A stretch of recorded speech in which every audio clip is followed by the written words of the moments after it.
हामीले राजनीतिको नाममा कसलाई बचाउन ल्याएको ऐन हो यो, विधेयक हो यो। इटा भट्टामा मान्छे जिउँदै पोल्ने मान्छेलाई बचाउन ल्याएको हो। यो नेपालको शान्ति सुरक्षा विरुद्धको कानुन कसरी प्रस्ताव गर्न सक्छ? राजनीतिक आस्थाका आधारमा मान्छे मार्न यदि थालनी गर्ने हो भने यो देशमा भोलि कोही जीवित रहन्छ? संसदमा एउटा विधेयक पेश भएको छ, केही नेपाल ऐनलाई संशोधन गर्न बनेको विधेयक 2080। 31 असारमा बसेको प्रतिनिधि सभाको बैठकमा राष्ट्रिय स्वतन्त्र पार्टीकी सांसद सुमना श्रेष्ठ, त्यसैगरी सोही पार्टीकी सांसद शोभिता गौतम र राष्ट्रिय प्रजातन्त्र पार्टीका सांसद ज्ञानेन्द्र साईले यो विधेयकको एकै स्वरमा विरोध गरे। यदि यो विधेयक जस्ताको तस्तै पारित भएको अवस्थामा यसले शक्ति पृथकीकरणको सिद्धान्तलाई चाहिँ खलल पुर्याउँछ, अदालतको शक्तिलाई चाहिँ कमजोर बनाउँछ, त्यसै गरी राजनैतिक आवरणमा व्यक्ति हत्या जस्तो जघन्य अपराध गर्ने व्यक्तिलाई, त्यस्ता संस्थाहरूलाई पनि उन्मुक्ति दिनका निम्ति पर्याप्त आधार खोलिदिन्छ भनेर उनीहरूले तर्क राखेका छन्। आजको भिडियोमा म उनीहरूले राखेको तर्क के हो र यो विधेयकमा के छ भन्ने विषयमा विस्तृत चर्चा गर्नेछु। नमस्कार, म कला अनुरागी, मेरो युट्युब च्यानलमा यहाँलाई स्वागत छ। सत्य सूचना र सन्तुलित विश्लेषण तपाईँलाई मनपर्छ भने तपाईँ सही ठाउँमा आइपुग्नु भएको छ, त्यसैले च्यानललाई सब्सक्राइब गरिहाल्नुहोला, त्यसै गरी यो भिडियोलाई लाइक गरिहाल्नुहोस्। म चाहिँ लाग्छु आजको यो प्रसङ्गतिर। सुरुमा सुनौँ, राष्ट्रिय प्रजातन्त्र पार्टीका सांसद ज्ञानेन्द्र साईले यो विधेयक जस्ताको तस्तै पारित गरिनुहुन्न भनेर विरोध गर्दा सदनमा के तर्क राखेका थिए। यो जो अहिले विधेयक आउँदैछ यसले त हाम्रो देशलाई अफ्रिकाभन्दा पनि पछाडि धकल्छ। भोलि सडकको किनारमा हत्या हुन्छ, मान्छेको मृत्यु हुन्छ, मान्छेलाई मारिन्छ, त्यसपछि एउटा राजनीतिक पर्चा छरिन्छ। त्यसमा के लेखिन्छ भने क्रान्तिका लागि, हलानाका लागि, फलानाका लागि भनेर त्यो लेखिन्छ। अनि त्यो पर्चाका आधारमा चाहिँ सरकारले के गर्छ भने ओहो यिनीहरू त राजनीतिक दल हुन् भनेर उन्मुक्ति दिन्छ। यो किसिमको परम्परा यदि यो देशमा बस्यो भने भोलि हामी यही संसदभित्र भएका कति माननीयको जीवन रहन्छ कि रहन्न? भोलि प्रत्येकको घर घरमा र जसरी अफगानिस्तानमा बम पड्केका छन् त्यसरी नेपालका तपाईँको बीच बजारमा बम पड्किन सुरु भए। राज्यले कानुन कमजोर बनाउने अनि राजनीतिक आस्था राखे भन्दैमा अदालतमा चलिरहेका अपराधीहरूलाई पनि छोड्ने अनि तपाईँको राजनीतिक आस्थाका आधारमा मान्छे मार्न यदि थालनी गर्ने हो भने यो देशमा भोलि कोही जीवित रहन्छ? यस्तो पनि विधेयक ल्याउन पाइन्छ? यो विधेयकले त अहिले हामी प्रतिपक्षमा छौँ, यसको मतलब यो होइन कि हामीले यो विधेयक प्रतिपक्षमा भएका कारणले विरोध गरेका होइनौँ। यो विधेयक जो ल्याइएको छ त्यसका प्रत्येक दफा पढ्नुहोस्। म प्रत्येक दफा पढ्दाखेरि यहाँ के महसुस हुन्छ भने कुनै पनि कुरा उल्लेख गरिए तापनि, कुनै पनि मान्छेले मान्छे मारे तापनि, हत्या गरे तापनि, बम पड्काए पनि, घर आगजनी गरे पनि र चल्दै गरेका बसहरू जलाए पनि त्यो व्यक्तिले म राजनीतिक दलको मान्छे हो, म चाहिँ वार्तामा आउन चाहन्छु, मेरा सबै मुद्दा फिर्ता लग भनेपछि फिर्ता लिने हो भने भोलि यो देशमा विद्रोही समूह जन्मिँदैन भन्ने केही ग्यारेन्टी छ? राजनीतिक भनेको शान्तिपूर्ण गरिन्छ, राजनीतिक भनेको विचारले गरिन्छ, राजनीतिक भनेको मान्छेका घाँटी काटेर गरिँदैन। त्यो राजनीतिक होइन, त्यसलाई कुर अपराध भनिन्छ। अपराधलाई पनि तपाईँको यदि यसरी मान्ने हो भने, यसरी यो विधेयक ल्याउने हो भने यहाँ त अलिकति ठुला बडाहरू त उम्किहाल्छन्। नेपालका हामीले हरेक किसिमका क्रान्तिहरू हेरेका छौँ, परिवर्तनहरू हेरेका छौँ, हामीले पनि इतिहास पढेका छौँ। 2007 सालदेखि लगेर 2036 सालदेखि लगेर 2046-47 सालदेखि लगेर 2052, 2062, 63 सालसम्मको इतिहास पल्टाएर हेर्नुहोस्। यदि आज यो देशमा कोही मरेको छ भने गरिब, सर्वहारा वर्ग, जनजाति, दलित र पिछडित वर्गका मान्छे युद्धमा मारिएका छन्। चाहे त्यो सरकार पक्षबाट हुन्, चाहे त्यो विद्रोही पक्षबाट हुन्। तर राजनीतिक चनाखाहरूले, राजनीतिक गर्ने बाठाटाठाहरूले त्यसको फाइदा लगेर उनीहरूलाई मार्ने र उनको लासको सिडी चढाएर राजनीति गरेर देशलाई तपाईँको एउटा राजनीतिक नेताका रूपमा स्थापित गर्ने परम्पराले भोलि हाम्रो जीवन भविष्य सही हिसाबमा हुँदैन। कुनै पार्टीले ल्यायो, कुनै दलले ल्यायो या कुनै व्यक्तिले ल्यायो भन्ने विषयवस्तु मुख्य कुरा होइन। मुख्य विषयवस्तु के हो भने हाम्रो मात्र कुरा होइन, भोलि आउने पुस्ताको कुरा पनि हो। हामी विश्वको सबभन्दा शान्तिपूर्ण देश, भगवान गौतम बुद्धको देश, माता सीताको जन्मभूमि, भगवान शिवको आराधना केन्द्रको देश हो। यो देशमा हिंसालाई माफ हुँदैन, चाहे त्यो राजनीतिक रूपमा गरोस्, चाहे त्यो गैर राजनीतिक रूपमा गरोस्। तर यो विधेयकले के गर्छ भने हिंसालाई माफ गर्छ।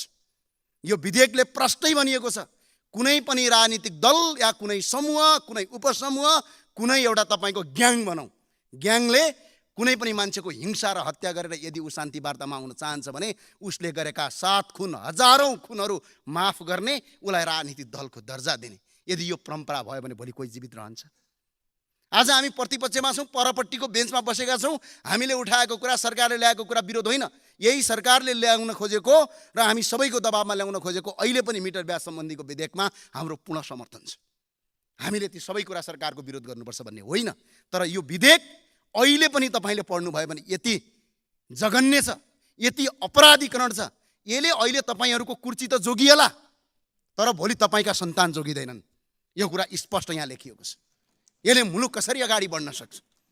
भोलि आउने पुस्ताले, भोलि तपाईँका छोरा नाति पनातीहरूले, तपाईँका सन्तानहरूले तपाईँमाथि औँला ठडाउनेछन्।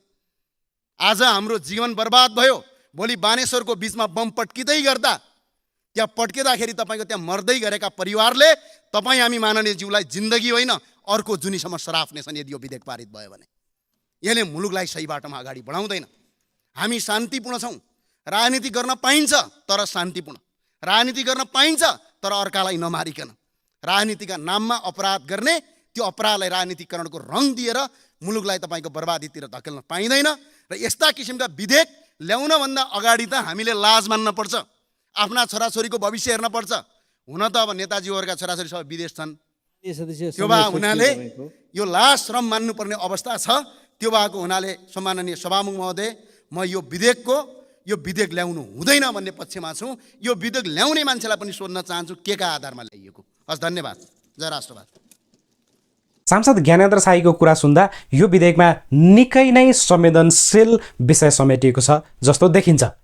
विशेष गरी राजनीतिक आवरणमा हुने व्यक्ति हत्या हिंसाका घटनालाई, त्यस्ता घटनामा संलग्न व्यक्तिलाई सजिलै उन्मुक्ति दिनका निम्ति चाहिँ यो विधेयकभित्र त्यस्तो प्रावधान राखिएको छ, त्यस्तो चाहिँ संशोधन राखिएको छ भन्ने चाहिँ उहाँको सङ्केत देखिन्छ। शान्तिपूर्ण राजनीतिलाई प्रश्रय दिनुपर्ने अवस्थामा एकदम हिंसात्मक राजनीतिमा संलग्न हुनेहरूलाई पनि संरक्षण गर्ने र विशेष गरी अदालतमा चलिरहेकै भए पनि त्यस्तो मुद्दा चाहिँ यदि राजनीतिक आवरणमा गरिएको अथवा राजनीतिक दलको रूपमा गरिएको, राजनीतिक उद्देश्यका निम्ति गरिएको भनेर भनेपछि त्यस्तो मुद्दा चाहिँ फिर्ता लिन सकिने प्रावधान यसमा छ भन्ने व्याख्या चाहिँ उहाँले गर्नुभएको छ। अब यो विषयमा के छ भन्ने कुरा अझ थप हामी बुझ्दै जाउँ र यो क्रम चाहिँ हामी अब राष्ट्रिय स्वतन्त्र पार्टीकी सांसद शोभिता गौतमले के भन्नुहुन्छ त यो विधेयकको बारेमा, त्यो सुनौँ। सरकारले आज केही नेपाल ऐनलाई संशोधन गर्न बनेको विधेयक 2080 प्रस्तुत गर्ने कार्यतालिका रहेछ। तर यो विधेयक सदनमा जस्ताको तस्तै प्रस्तुत हुनु हुँदैन, म यसको विरोध गर्दछु। यो विधेयक जस्ताको तस्तै प्रस्तुत हुनु नपर्नेको धेरै कारणहरू छन्, तर म विशेष गरी 2 संवेदनशील कारणहरू प्रस्तुत गर्न चाहन्छु। पहिलो कारण, शक्ति पृथकीकरणको सिद्धान्त लोकतान्त्रिक व्यवस्थाको अपरिहार्य र आधारभूत सिद्धान्त हो र हुनुपर्छ, जसलाई नेपालको संविधानले पनि अंगीकार गरेको छ। शक्ति पृथकीकरणको सिद्धान्त अनुरूप सरकारले गरेका हरेक गतिविधि संसदप्रति उत्तरदायी हुनैपर्छ, किनकि सांसद जनताका आवाजको प्रतिनिधित्व हुन्। विधायिकाहरूले सरकारले कस्ता कानुन प्रस्ताव गर्दैछ, के संशोधन प्रस्ताव गर्ने, कुन कानुनहरू पास गर्ने, कुन नगर्ने जस्ता विषयमा सक्रियता देखाउनुपर्छ र यस्ता विषयमा गम्भीर पनि हुनुपर्दछ, गम्भीरतापूर्वक आफ्नो राय व्यक्त गर्नुपर्दछ। संसद आफ्नो नियमअनुसारले सरकारको हस्तक्षेप बिना चल्नुपर्छ, तर हाल भइरहेको संसदको अभ्यासलाई हेर्दा संसदले सरकारलाई उत्तरदायी बनाउनुको सट्टा संसद उल्टै सरकारको योजना र इच्छा अनुरूप चलिरहेको पनि भान हुन्छ। सरकारले संसदलाई बिजनेस दिने त हो, तर सरकारको पनि स्पष्ट मार्गदर्शन रोडम्याप हुन आवश्यकता छ। तर अहिले सरकारको स्पष्ट रोडम्याप देखिँदैन। त्यसैले मैले पटक यही रोस्टमबाट मैले विनम्रतापूर्वक मन्त्रीज्यू समक्ष अनुरोध पनि गरेको छु, अब अर्को अधिवेशनमा चाहिँ सरकारले कुन विधेयकहरू लिएर आउने हो, त्यो विधेयकहरू अगाडि नै अर्को अधिवेशन सुरु हुनुभन्दा अगाडि सांसदलाई जानकारी दिनुपर्छ भनेर भनेको छु। सम्बन्धित अधिवेशनमा कुन कुन विधेयकमा काम गर्ने हो अधिवेशन अगावै संसदहरूलाई जानकारी दिनै पर्छ, लिस्ट हुनै पर्छ। सरकारले जहिले जे पनि जसरी मन लाग्छ त्यसरी कुनै पनि सर्वमान्य सिद्धान्तको वास्तै नगरी बिजनेस दिने कुरा सार्वभौम संसदलाई स्वीकार्य हुनै सक्दैन। सरकारले बिजनेस दिँदै गर्दा विधिशास्त्रको सिद्धान्त कुल्चिन पाइँदैन। विधिशास्त्रमा कानुनहरूको वर्गीकरण हुन्छ, सबै कानुनहरूलाई एउटै डालोमा हालेर हेर्न मिल्दैन। तर सरकारले आज प्रस्तुत गर्न लागेको केही नेपाल ऐनलाई संशोधन गर्न बनेको विधेयक 2080 मा सरकारले देवानी प्रकृतिका, फौजदारी प्रकृतिका, प्रशासनिक प्रकृतिका लगायत नितान्त फरक फरक प्रकारका कानुनहरू पनि एउटै विधेयकमा हालेर सरकारको कार्यशैलीमा कति बचपना छ भन्ने कुरा चाहिँ देखाएको भान हुन्छ।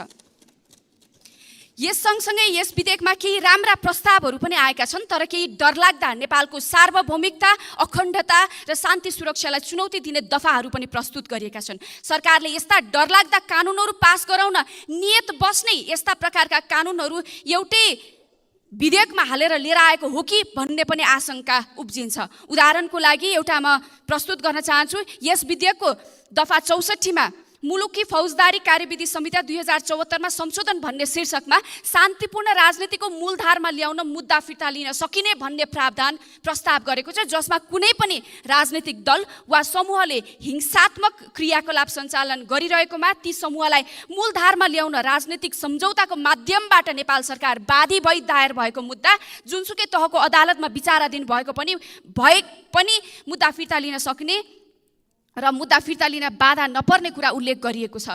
कुनै राजनीतिक दल वा समूहले जतिसुकै हिंसात्मक कार्य गरेको किन नहोस्, मूलधारको राजनीतिको लागि विधिको शासनभन्दा पनि माथि गएर अझ भनौँ अदालतको कार्यक्षेत्रमा प्रवेश गरेर अदालतलाई पनि टेकेर सरकारले मुद्दा फिर्ता लिन सक्ने प्रशस्त ढोका खोलिदिएको छ। सरकार आफैले यो नेपालको शान्ति सुरक्षा विरुद्धको कानुन कसरी प्रस्ताव गर्न सक्छ? म सम्माननीय सभामुख मार्फत मन्त्रीज्यूसँग प्रश्न गर्न चाहन्छु। यो संविधान विपरीत छ र यस्तो संविधान विपरीतको कानुन विधेयकको बीच हालेर पास गराउने नियतले सरकारले प्रस्ताव गरेको कति पनि ठिक भएन। केही कानुनहरूको संशोधनको आवश्यकता होला, तर यसरी एउटै विधेयकमा फरक वर्गीकरण पर्ने कानुनहरू लिएर आउनु हुँदैन। म दोस्रो कारण भन्न चाहन्छु, सकिहाल्छु। यस विधेयकमा कुल 80 वटा ऐनहरू विभिन्न दफा संशोधनको लागि लिएर आइएको छ। उस्तै प्रकृतिका कानुनहरू नहुँदा र आकर्षित कानुनहरूको सङ्ख्या पनि धेरै हुने हुँदा प्रतिनिधि सभा नियमावली 2079 बमोजिम संशोधन प्रस्ताव गर्न चाहने सांसदहरूले 72 घण्टाभित्र आफ्नो संशोधन दिन पनि व्यवहारिक हिसाबले कठिन देखिन्छ। सम्माननीय सभामुख महोदय, हतारमा संसदबाट कुनै संशोधन नआउन् भनेर सरकारले नियत बस्ने धेरै ऐनहरू आकर्षित गरेर लिएर आएको हो कि भन्ने आशंका पनि उब्जिन्छ। यहाँ सरकारले प्रस्तुत गर्न खोजेको यो विधेयक नेपाल र नेपालीको हित विपरीत छ। सरकारले एउटा विधेयकमा धेरै ऐनहरू संशोधन हालेर होइन, छुट्टा छुट्टै वा एकै प्रकृतिका ऐनको संशोधन प्रस्ताव गरेर र संसदले व्यवहारिक हिसाबले अध्ययन गर्न सक्ने किसिमले विधेयक प्रस्तुत गरोस्। तर यो विधेयक जस्ताको तस्तै प्रस्तुत हुनुले नेपालको भविष्य सङ्कटमा पर्न सक्ने खतरा भएको हुनाले म यो केही नेपाल ऐनलाई संशोधन गर्न बनेको 2080 को सदनमा प्रस्तुतको विरोध गर्दछु। धन्यवाद। उहाँले बोलिसकेपछि यो विषयमा अझ प्रश्न हुनुभयो होला, होइन? किनकि अघि सांसद ज्ञानेन्द्र शाहीले बोल्दाखेरि चाहिँ यो सम्पूर्ण विधेयक नै त्यस्तो विषयमा केन्द्रित छ कि जस्तो अर्थ लाग्थ्यो भने अहिले उहाँले बोलिसक्दाखेरि चाहिँ अझ धेरै कुराहरू स्पष्ट भएको छ। यसमा चाहिँ 80 वटा ऐन आकर्षित हुने गरी यो विधेयक ल्याइएको छ। अझ एउटा बुँदा उहाँले छुटाउनु भएको छ, 81 वटा खासमा यो ऐन आकर्षित हुने गरी यो विधेयक ल्याइएको छ। यसमा चाहिँ 80 वटा ऐनमाथि संशोधनको प्रस्ताव छ भने त्यसै गरी 2 वटा ऐन चाहिँ यसले खारेज गरेको छ। त्यसैले यसलाई समग्रमा 81 वटा बुँदा र 82 वटा ऐन आकर्षित हुने यसले देखिन्छ। त्यसै गरी अर्को कुरा चाहिँ उहाँले 2 वटा बुँदामा स्पष्ट राख्नुभएको छ। एउटा चाहिँ यसले शक्ति पृथकीकरणको सिद्धान्त अन्तर्गत अदालतको शक्तिलाई चाहिँ कमजोर बनाउने काम गर्छ, जुन शक्ति पृथकीकरणको सिद्धान्तको विपरीत हो भन्ने उहाँको तर्क छ भने अर्को चाहिँ सरकारले यसमा जुन विभिन्न ऐनहरू र त्यो पनि विभिन्न प्रकृतिका ऐनहरू एउटै डालोमा ल्याएर यस्तो ऐनलाई पनि त्यसमा भएको संशोधनलाई पनि सुटुक्क पास गर्ने ध्येय हो कि भन्ने उहाँको आशंका व्यक्त भएको देखिन्छ। अर्को कुरा चाहिँ 80, 81, 82 वटा चाहिँ ऐनलाई एउटै विधेयकमा ल्याएर आउँदाखेरि 72 घण्टाको समयमा चाहिँ सांसदहरूले त्यो विषयमा गहिरो गरी अध्ययन गर्ने र त्यसमाथि आफ्नो मत राख्ने विषयमा चाहिँ समय नपुग्ने देखिन्छ। त्यो कारणले गर्दा यो चाहिँ त्यसमा सरकारको नियत छ कि जसमा धेरै छलफल नहोस् र सरकारले जे प्रस्ताव गरेको छ त्यही पारित भइहालोस् भन्ने नियत सरकारको छ कि भन्ने देखिन्छ भन्ने उहाँले प्रश्न उठाउनु भएको छ। अब यो विषयमा अझ हामी प्रश्न हुँदै जान्छौँ र यस विषयमा अब अर्की सांसद सुमना श्रेष्ठले आफ्नो मत राख्नु भएको छ। उहाँको मत सुनौँ, त्यसपछि यो विधेयकमा खास अक्षरश के छ र यसमा चाहिँ सरकारको भनाइ के छ त्यो विषयमा पनि हामी चर्चा गर्नेछौँ। यो असल मन्त्रालयले ल्याएको विधेयक त हुँदै होइन। यो शक्ति पृथकीकरणको सिद्धान्त विपरीत छ। बुदागत रूपमा भन्नुपर्दा यो संविधानको धारा 1, धारा 21 र धारा 46 विपरीत छ। संविधान विपरीतको यो विधेयक कसरी कानुन मन्त्रालयको टेबलबाट पास भयो म जान्न चाहन्छु। यो कानुनी सिद्धान्त विपरीत मुलुकी अपराध संहिता दफा 41 विपरीत पनि छ। यो सम्मानित सर्वोच्च अदालतबाट प्रतिपादित नजिर विपरीत छ। पढ्नुहोला, निर्णय नम्बर 8013 नेपाल कानुन पत्रिका 2066 अङ्क 9 मा पनि छ। यो म पढेर पनि सुनाउँछु। कानुन र संविधानको मनसाय जुनसुकै मुद्दा फिर्ता लिन हुन्छ भन्ने होइन र सरकारको उद्देश्य दण्डहीनतालाई प्रोत्साहन दिनु पनि होइन। गम्भीर प्रकृतिका मानवीय कानुन उल्लङ्घन भएका मुद्दाहरूमा समेत विषयवस्तुको गम्भीरता नहेरी सरकारले फिर्ता लिँदै जाने र अदालतले पनि औचित्यतर्फ नहेर्ने हो भने जनताको जीवधनको संरक्षण गर्ने सरकारको उत्तरदायित्व तथा जवाफदेहितापनको अभाव हुन गई कानुनी राज्यको अस्तित्वमै प्रश्न उठ्छ। हामीले कस्तो नेपाल परिकल्पना गरिरहेका छौँ सभामुख महोदय? यो धेरै अन्तर्राष्ट्रिय कानुनहरूमा हामीले सही गरेका छौँ, त्यसको विपरीत पनि छ। यो अदालतको काम, कर्तव्य र अधिकारमा प्रत्यक्ष राजनीतिक कर्मीहरूको हस्तक्षेप भयो। मैले यी आधारहरू दिएँ। अब म सामान्य नेपाली नागरिकको आँखाबाट यो विधेयक तौलन्छु। यो हामीले राजनीतिको नाममा कसलाई बचाउन ल्याएको ऐन हो, यो विधेयक हो। यो इटा भट्टामा मान्छे जिउँदै पोल्ने मान्छेलाई बचाउन ल्याएको हो कि एम्बुलेन्सबाट मान्छे थुतेर मान्छे बचाउनलाई ल्याएको हो? यो एम्बुलेन्सबाट मान्छे थुतेर मान्छे मार्ने मान्छेलाई ल्याएको हो अथवा भाला रोपेर मान्छे मार्नेको मान्छेलाई बचाउनलाई ल्याएको हो? यो कसको लागि ल्याएको हो यो विधेयक? नेपालीको लागि ल्याएको त होइन। आयोगमाथि आयोग गठन हुन्छ तर कहिले पनि त्यो आयोगको प्रतिवेदन सार्वजनिक हुँदैन। कसलाई बचाउनलाई? हामीले जनतालाई सेवा गर्छु भनेर नमस्कार ज्यू हजुर गरेर भोट माग्ने अनि यहाँ आएपछि जनतामाथि दमन गर्ने मालिक बन्न खोज्ने यो विधेयक ल्याएर हामीले कस्तो राजनीतिक चरित्र परिकल्पना गरिरहेछौँ? कुनै पनि पोलिटिकल पार्टीमा नेपालको समुदाय नअट्ने ताकि उहाँहरूले हिंसाकै बाटो रोज्नुपर्ने, परिमार्जन गर्नु छ, आफ्नो पोलिटिकल पार्टी परिमार्जन गर्नु, नेपालको संविधान विपरीतको विधेयक ल्याउने होइन। जस्तो सुकै अपराधलाई पनि राजनीतिको नाम दिएर कुकर्म र अपराधलाई प्रशय र संरक्षण दिन पाइँदैन। अपराधलाई पखाल्ने यो गङ्गाजल यो सदन होइन। अब राजनीतिको परिभाषा नै हामीले परिवर्तन गर्दैछौँ यो विधेयक मार्फत। त्यति मात्र होइन सभामुख महोदय, अपराधलाई राजनीतिकरण र निस्वार्थ भावले गर्नुपर्ने राजनीतिलाई अपराधीकरण गर्दैछौँ। एउटा अपराधी र राजनीतिज्ञको डेफिनेसन नै हामीले धमिल्याइरहेका छौँ। यो कस्तो विधेयक हो? यो आज हामी जननिर्वाचित सांसदहरू छौँ। आज अङ्कगणितबाट यो हुन्छ हुँदैन भनेर पास गर्ने हो भने म यही रोस्टमबाट आह्वान गर्न चाहन्छु, नेपाललाई माया गर्ने, संविधानलाई मान्ने र नेपाल रुल अफ ल हुनुपर्छ, चेक एन्ड ब्यालेन्स हुनुपर्छ भन्ने मान्छेहरूलाई जानुस्, अदालतमा जानुस्। यो विधेयक पास भयो भने यसको विरुद्ध मुद्दा हाल्नुस्। संविधानको विपरीत छ यो। यस्तो गरेर हामीले देशको सेवा गर्न सक्दैनौँ।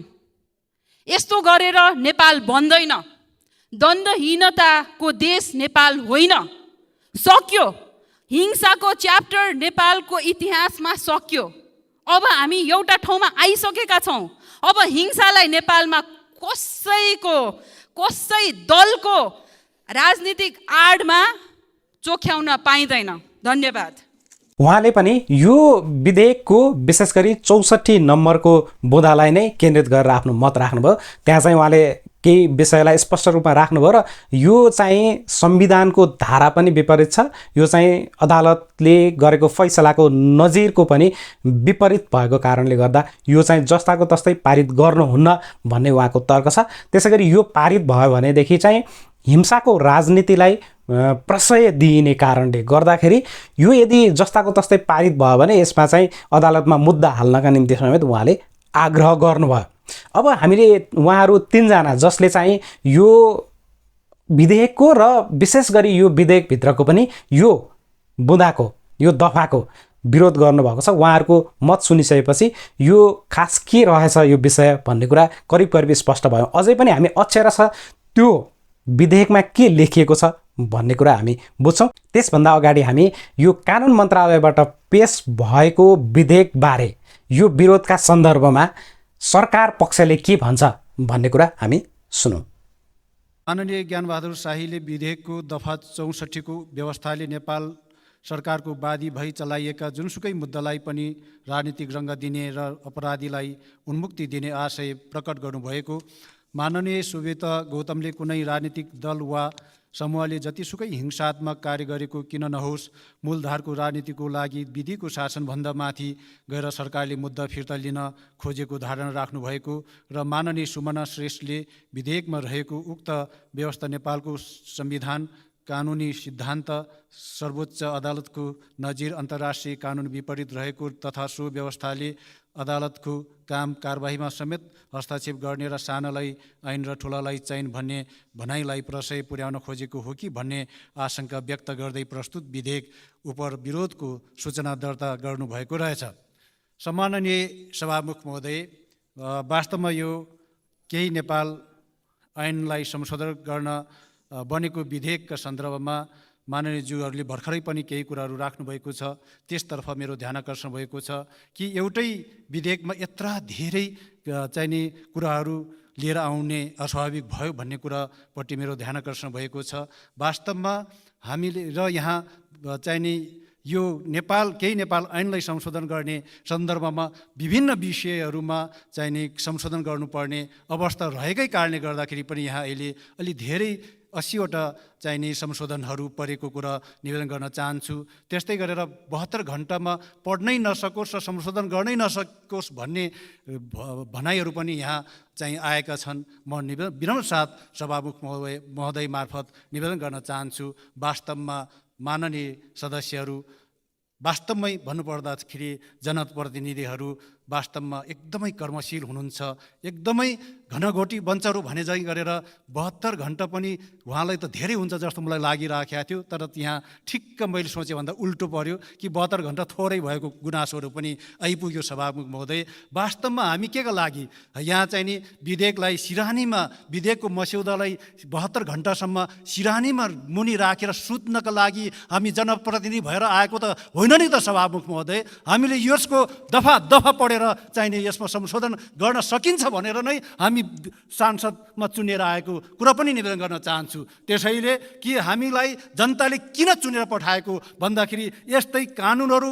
विधेयकहरू निर्माण गर्ने क्रममा नसुत रात दिन चाहिने पढेर त्यसमा संशोधन गर्न सक्ने, त्यसमा कमी कमजोरीहरू हटाउन छ भने हटाउनु भनेर पठाएको। त्यस कारणले गर्दाखेरि यहाँ हामीलाई थोरै समय भयो कि भनेर चाहिने चिन्ता गर्नु वास्तवमा अलिकति उद्वेग लाग्दो कुरा जस्तो पनि भयो सभामुख महोदय। र यहाँ निवेदन गर्न चाहन्छु म कि यो शक्ति पृथकीकरण विपरीत भयो यहाँ चाहिँ नि भन्ने कुराहरू पनि आएको छ। निश्चित रूपमा म निवेदन गर्न चाहेँ सभामुख महोदय, संसदले कानुन बनाउने हो, संसदले कानुनको व्याख्या आफै गर्दैन, न्यायालयले कानुनको व्याख्या गर्ने अधिकार न्यायालयले राख्दछ।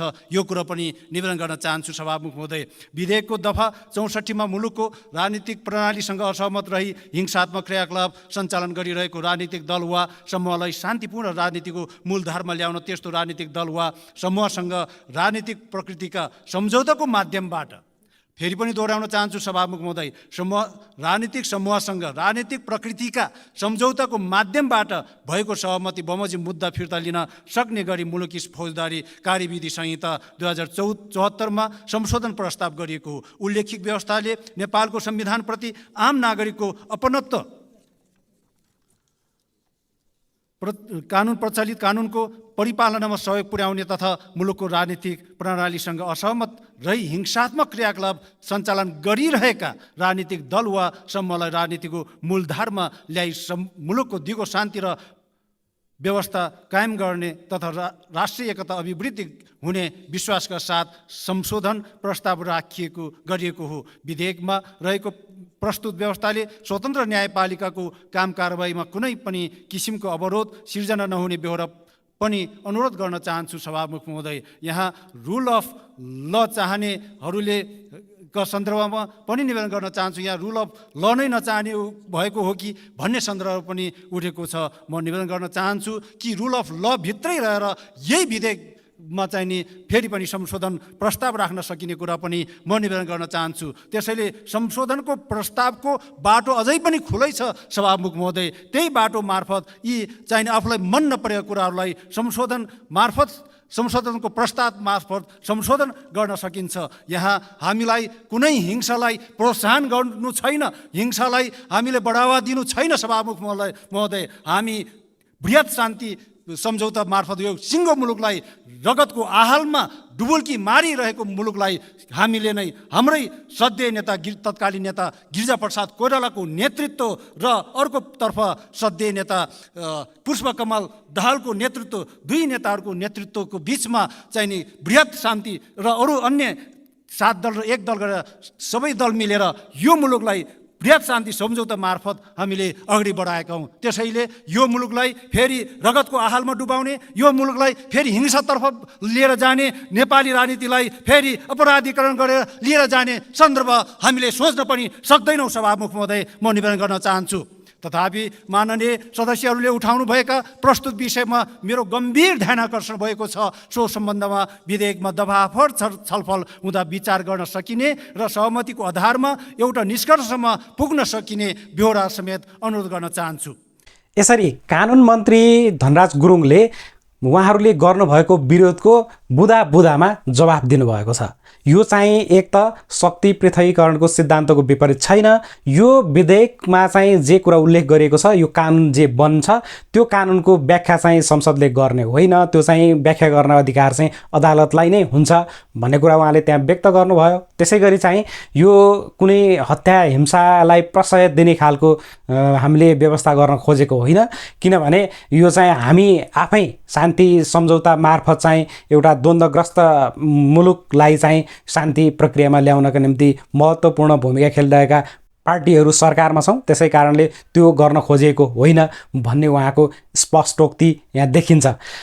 यसमा समय पुगेन भन्ने सन्दर्भमा उहाँले चाहिँ यो 72 घण्टाको समय चाहिँ प्रशस्त हो भन्ने तर्क राख्नुभएको छ। त्यसै गरी चाहिँ यो धेरैवटा किन ऐनमा आकर्षित हुने गरी यो विधेयक ल्याइयो भन्ने सन्दर्भमा चाहिँ यो अत्यावश्यक भएको कारणले ल्याइएको भनेर उहाँले भन्नुभएको छ। तर एउटा कुरा, यो छलफल सुनिरहँदा र पछिल्लो धनराज गुरुङले दिएको यस विषयको प्रष्टीकरण सुन्दाखेरि एउटा प्रश्न चाहिँ धेरैको मनमा उठ्न सक्छ कि अहिले त्यस्तो कुन शक्ति छ जसले चाहिँ हत्या हिंसाको बाटो अपनाएर राजनीतिक मुद्दा उठाइरहेको छ र त्यसलाई चाहिँ नियन्त्रण गर्न अथवा त्यसलाई चाहिँ राजनीतिक मूलधारमा ल्याउनका निम्ति यो विधेयक ल्याइयो भन्ने प्रश्न चाहिँ उठ्छ। त्यसो हुँदा यसमा स्पष्ट रूपमा के देखिन्छ भने यस अघि भएका जति पनि हिंसात्मक खालको राजनीतिक गतिविधि थिए र ती शक्तिहरू चाहिँ राजनीतिको मूलधारमा आएका छन्। पछिल्लो समयसम्म हेर्ने भने नेकपाको जुन विप्लव समूहको नेतृत्वको नेकपा छ त्यसलाई हेर्न सकिन्छ। त्यसभन्दा अगाडि त मूलत अहिले सरकारको नेतृत्व गरिरहेको तत्कालीन नेकपा माओवादी र अहिले नेकपा माओवादी केन्द्र छ, त्यहाँसम्म जोडिन्छ र बिचमा त्यस्ता धेरै राजनीतिक समूहहरू जसले चाहिँ हिंसात्मक बाटो अपनाएका थिए र ती शान्ति प्रक्रियामा आइसकेका छन्, तिनीहरूसँग सम्बन्धित भएर चलेका मुद्दाहरूमाथि यो केन्द्रित छ, त्यो मुद्दाहरूप्रति लक्षित छ भन्ने कुरा चाहिँ लगभग स्पष्ट हुन्छ। र यो विधेयकले साँच्चै नै जनताको पक्षमा पैरवी गर्छ अथवा अहिले राजनीतिक प्रक्रियामा जसरी शान्तिपूर्ण राजनीतिमा देश रूपान्तरण भएको छ त्यो प्रक्रियालाई प्रशय दिन्छ र यसले चाहिँ शान्ति प्रक्रियालाई अझ संस्थागत गर्नका निम्ति बल पुर्याउँछ कि जसरी सत्तापक्षले भनिरहेको छ, अथवा चाहिँ अहिले विपक्षी सांसदहरूले भने जस्तै यसले चाहिँ हिंसाको राजनीतिलाई प्रशय दिने र दण्डहीनतालाई चाहिँ यसले प्रशय दिने काम गर्छ। यस विषयमा तपाईँको मत के छ कमेन्टमा लेख्न नछुटाउनुहोला। अन्तिममा हामी यो दफामा खास के छ त ठ्याक्कै जस्ताको तस्तै एकचोटि पढौँ, त्यसपछि आजको यो भिडियो अन्त्य गर्छौँ। मुलुकी फौजदारी कार्यविधि संहिता 2074 मा संशोधन। मुलुकी फौजदारी कार्यविधि संहिता 2074 को दफा 116 पछि देहाएको दफा 116 क थपिएको छ। 116 क शान्तिपूर्ण राजनीतिको मूलधारमा ल्याउन मुद्दा फिर्ता लिन सकिने। दफा 116 मा जुनसुकै कुरा लेखिएको भए तापनि कुनै राजनीतिक दल वा समूहले मुलुकको राजनीतिक प्रणालीसँग असहमत रही हिंसात्मक क्रियाकलाप सञ्चालन गरिरहेकोमा त्यस्तो राजनीतिक दल वा समूह शान्तिपूर्ण राजनीतिको मूलधारमा आउन नेपालको संविधान र प्रचलित कानुनको अधीनमा रही शान्तिपूर्ण राजनीतिक क्रियाकलाप सञ्चालन गर्ने प्रतिबद्धता जनाई नेपाल सरकार र त्यस्तो राजनीतिक दल वा समूहबीच राजनीतिक प्रकृतिका सम्झौताको माध्यमबाट नेपाल सरकार बादी भई दायर भएका मुद्दा फिर्ता लिने गरी सहमति भएकोमा त्यस्तो सम्झौता बमोजिम त्यस्ता राजनीतिक दल वा समूहका नेता तथा कार्यकर्ताका विरुद्धमा नेपाल सरकार बादी भई चलाइएका जुनसुकै मुद्दा जुनसुकै तहको अदालतमा विचाराधीन रहेको भए पनि फिर्ता लिन बाधा पर्ने छैन। अब यहाँबाट पनि त्यही कुरा स्पष्ट हुन्छ। अहिले तत्काल त पछिल्लो समय विप्लव पनि शान्ति प्रक्रियामा आइसकेपछि र अहिले त सरकारको नेतृत्व गरिरहेको दलसँगै उहाँहरूको मोर्चा बनेको छ, गठबन्धन बनेको छ। त्यो समेत हेर्दाखेरि चाहिँ अब त्यस्तो राजनीतिक दल चाहिँ अहिले अस्तित्वमा देखिँदैन। त्यसकारणले भविष्यमा यस्तो हुनसक्छ भनेर यो विधेयक ल्याइयो, यो कानुन ल्याइयो भन्ने हिसाबले व्याख्या गर्न सकिन्छ होला। तर सरकारले अथवा हाम्रो देशमा नियम कानुन बन्ने जुन प्रक्रियाको अवस्था देखिन्छ त्यसले गर्दा त्यो त्यति धेरै त्यसरी ल्याइएको हो भन्न सकिने स्थिति छैन र यो मूलतः यसभन्दा अगाडिका घटनाहरूका केही अप्ठ्याराहरूलाई बाधा फुकाउनका निम्ति ल्याएको देखिन्छ। त्यसकारणले गर्दा यो चाहिँ तपाईले बुदा पढिसकेपछि तपाईलाई यो सन्दर्भमा के लाग्यो स्पष्ट रूपमा हामीले बहस गरौँ। हाम्रो मतले पनि पक्कै पनि निकै महत्त्वपूर्ण भूमिका खेल्छ। त्यसैले तपाईहरू कमेन्टमा आफ्नो मतहरू राख्नुहोला। आजको लागि यो प्रसङ्ग यति नै। तपाईँ यदि सत्य समाचार र सन्तुलित विश्लेषणको पक्षधर हुनुहुन्छ भने हामी यो विषयमा सहकार्य गरेर विभिन्न विषयमा छलफल गर्न सक्छौँ। त्यसको लागि तपाईँले कमेन्टमा #socialjournalist लेख्नुहोला र इन्स्टाग्राममा मलाई मेसेज गर्नुहोला।